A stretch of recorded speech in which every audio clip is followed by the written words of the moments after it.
環球經濟經歷數年穩健增長後，面臨新一輪由政策引發嘅衝擊。美國政策公布頻繁而且迅速轉變，令不明朗因素急增，進一步加劇有關衝擊，影響波及全球經濟。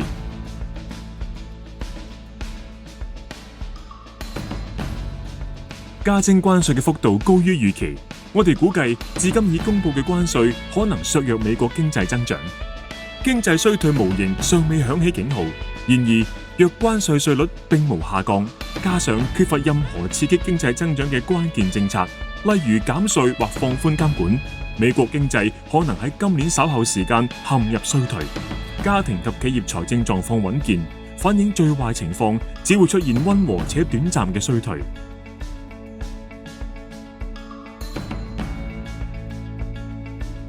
聯儲局認為加徵關稅只會一次性推升通脹，但亦意識到通脹壓力變得更持久嘅風險。然而，聯儲局傾向等待政策明朗及經濟前景清晰後先採取行動。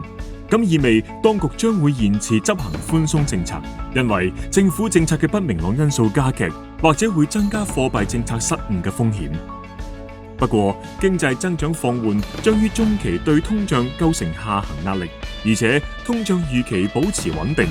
我哋預期今年將減息3至4次，但減息路徑已變得更狹窄，而且更不明朗。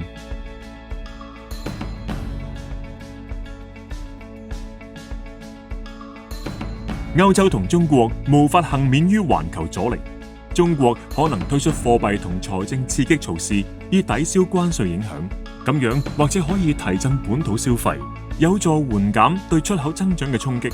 市場亦預期歐洲央行將減息多次。面對環球增長風險，歐洲同中國係咪能夠提供足夠支持，成為決定美國例外主義可唔可以持續嘅關鍵。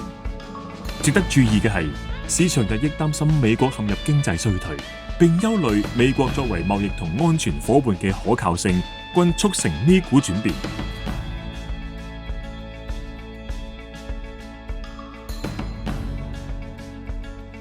美國股市已從高位大幅調整，但好大可能持續波動，直到經濟擔憂緩解。隨住環球經濟放緩，投資者質疑估值同盈利預期過高，使美股7大巨頭成為市場疲弱嘅主因。同時喺人工智能領域，嚟自中國企業嘅新競爭，對美股7大巨頭獲享穩固優勢嘅假設構成挑戰。美國科技業可能喺中長期錄得強勁回報，即使短期仍面臨挑戰，但人工智能嘅結構性驅動因素不變，防守性行業及現金流強勁嘅企業依然相對吸引。估值差距收窄，凸顯環球分散投資嘅價值。美國同歐洲嘅估值似乎處於歷史高位，但同年初相比，美國估值已較為唔昂貴。中國估值睇嚟仍較大市便宜，但當地股市表現強勁，意味住其估值處於歷史平均水平。日本則處於歷史低位。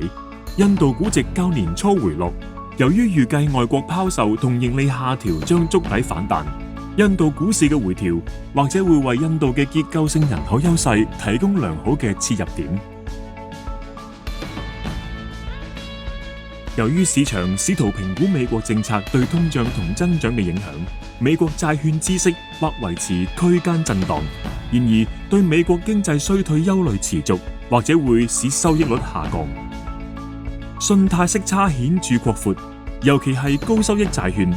如果美國能夠避免經濟衰退，違約率唔大可能飆升，息差擴闊應可維持相對受控嘅水平。投資者或者可以聚焦喺優質信貸。事實上，縱觀風險資產，投資級別信貸相對嚟講仍然屬於避險資產，而固定收益可於波動時期為投資組合壓倉。隨住關稅同不明朗因素接近見頂，或若當局宣布放寬監管或減稅，可能標誌住息差產品嘅入市良機，促使投資者保留部分流動資金以把握市場機遇。